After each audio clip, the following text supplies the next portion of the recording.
Ouais, depuis le début de la création, depuis le début de l'apparition de l'homme,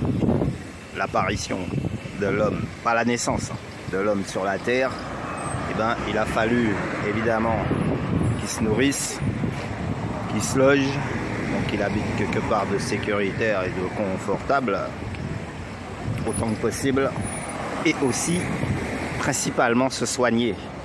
Et c'est là que la question intervient.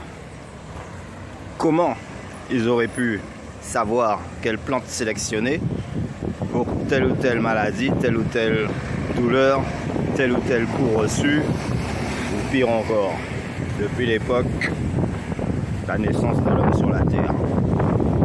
Question. Arrête. Il fallait qu'ils se soignent.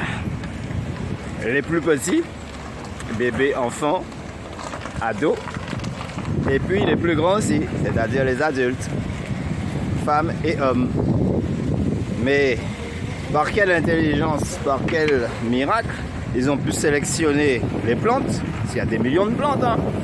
Il doit y avoir des millions de plantes pour guérir la même chose.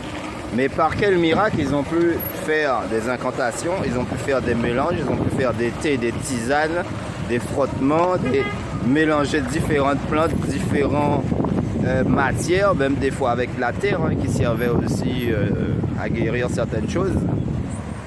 Des blessures par exemple, l'argile, hein, etc. Mais d'où ça leur est venu cette intelligence-là? Parce que si je tousse, j'ai pris un coup de froid, c'est pas la même chose que si j'ai avalé quelque chose de travers qui me fait tousser. Donc il faut une sélection. Il y a des vrais docteurs, des vrais scientifiques là.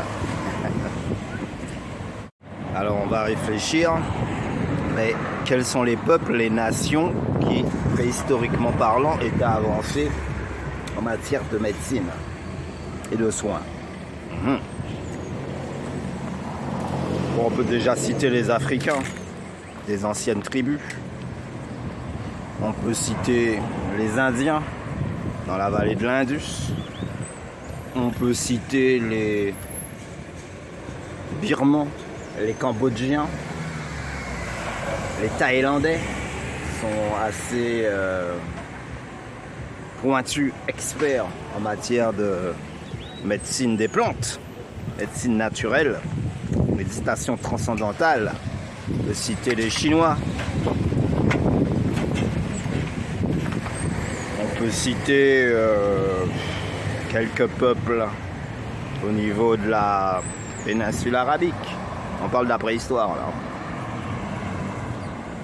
Et en dernier lieu, quelques peuples européens, mais on n'a pas beaucoup de remontées d'archives.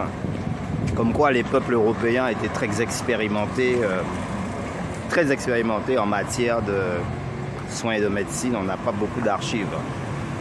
Donc principalement on peut dire que c'est essentiellement les pays à soleil, parce que c'est là où poussent les meilleures plantes. Maintenant la sélection, comment ils ont pu la faire? Parce qu'il n'y avait rien, il n'y avait personne pour leur dire telle plante ça soigne telle. Ok. Pour soigner différents symptômes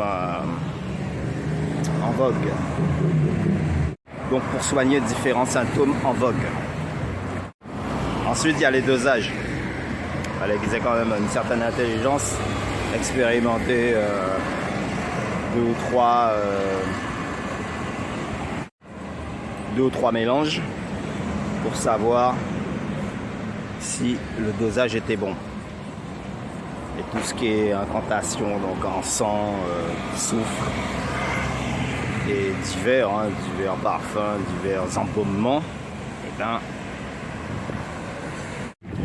la question c'est d'où vient la médecine traditionnelle?